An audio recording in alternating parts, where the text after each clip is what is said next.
Xin chào anh em.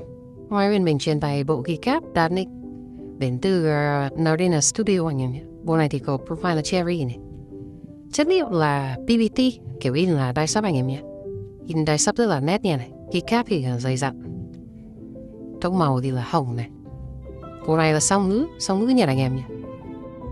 Đây là cất cảnh màu đỏ này, màu đỏ và màu hồng phối hợp với màu trắng rất là đẹp.